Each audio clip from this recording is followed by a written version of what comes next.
Kita di Indonesia 2 hari atau 3 hari ini dihebohkan dengan adanya seseorang yang melakukan penistaan agama Islam.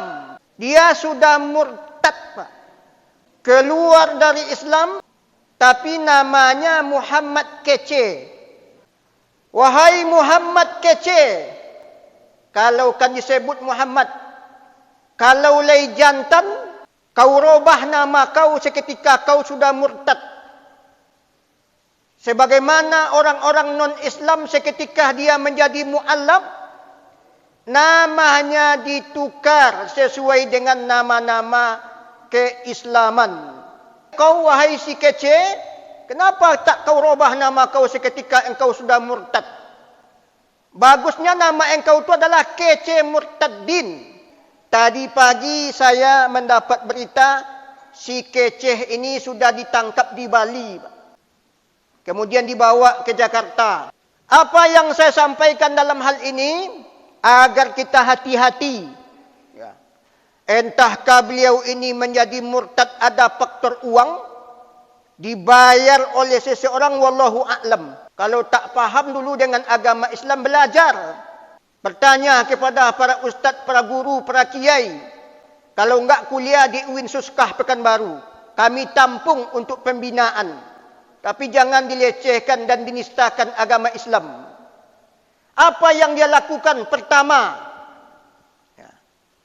yang sempat terpantau ini, yang paling berbahaya kepada kita. Pertama, dia bilang orang-orang yang melakukan solat ini adalah orang-orang yang celaka, Pak. Makanya saya tak mau memeluk agama Islam. Sepertinya dia ngomong begitu.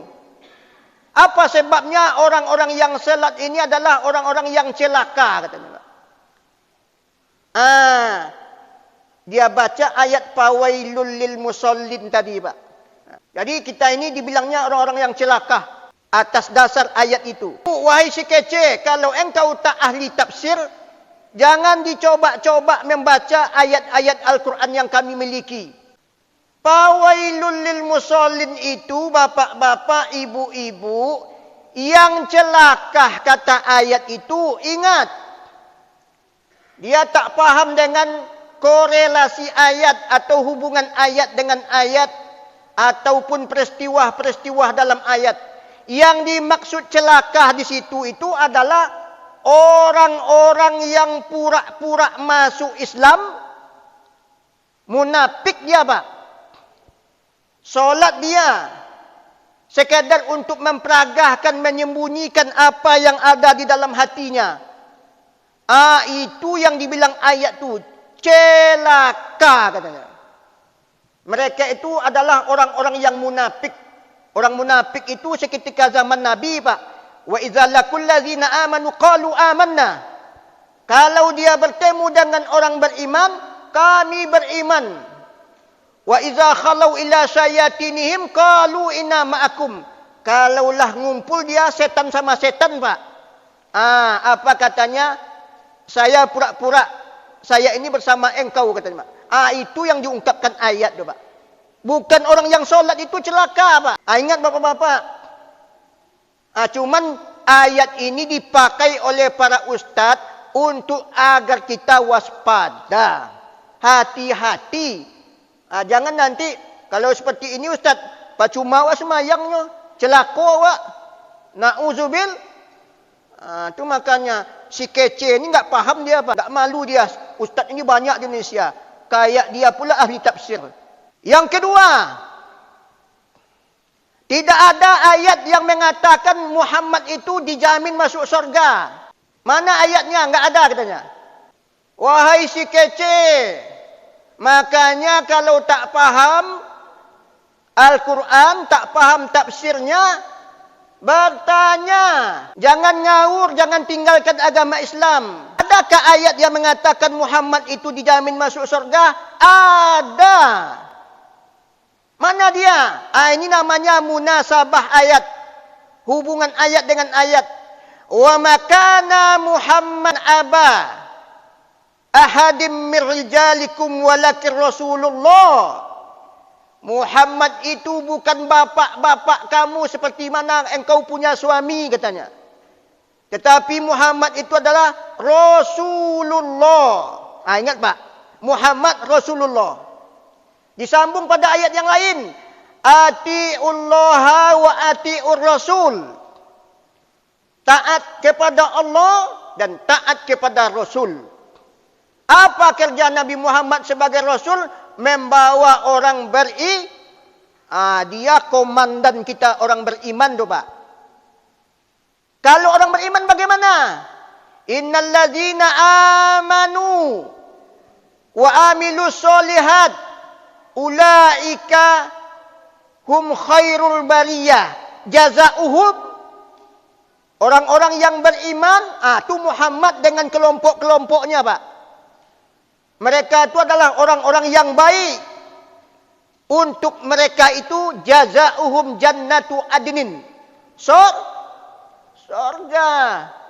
Innal ladzina amanu wa amilus solihat kanat lahum jannatul firdausi nuzula. Jadi jangan dikira tidak ada ayat mengatakan Muhammad itu masuk surga. Dia yang tak faham ayat yang dipelintirkan. Iya enggak Pak? Kalau enggak kata Pak berdosa. Iya enggak Pak? Semangat sudah sikol leh. Iya enggak Bu? Semangat lu ibu-ibu leh. Makanya bapak-bapak, ibu-ibu yakinlah. Saya yakin Pak. Saya insya Allah kita semua masuk surga. Kalau tidak percaya awak ke agama awak, tu apa awak beriman? Bahasa awak bongak awak nama tu. Nak ngerti nan awak buat tu. Awak nak sembahyang awak lu tidak percaya. Kepastian nanti apa tu? Awak kepada Allah. Yakin dulu. Iya tak Bu? Kau lu wek jiwa kau lagi. Ketiga, apa yang dia bilang? Ka'bah itu berhala katanya. La ilaha illallah. Berhala itu bukan sama dengan Ka'bah. Berhala itu sebagaimana wa isqala Ibrahimu li abihi Azaro. Seketika Nabi Ibrahim berkata kepada bapaknya, "Attattakhizu asnaman aliha?" Kenapa engkau angkat patung-patung ini menjadi Tuhan? Lai pernah kita mengangkat patung sebagai Tuhan? Tak pernah. Lai pernah kita menganggap Ka'bah itu sebagai Tuhan? Tak pernah. Itu simbol, Pak. Inna Safa wal Marwata min sya'airillah. Safa dan Marwah, Ka'bah itu simbol, tanda-tanda kekuasaan Allah. Simbol, Pak. Fa'inama tuwallu fasamma wajhullah. Kemanapun engkau hadapkan muka, maka disitulah Allah. Bukan Ka'bah itu sebagai Tuhan. Jadi otaknya ini Pak, udah kacau ni Pak. Kalau miskin awak ingin cai piti, jan akidah digadaikan. Na'udzubil. La ilaha illallah. Jadi Ka'bah itu simbol. Simbol. Tanda-tanda kekuasaan Allah. Dilempar. Dikelilingi Ka'bah. Paman hajjal baita awi tamara. Itu Allah mengizinkan kita.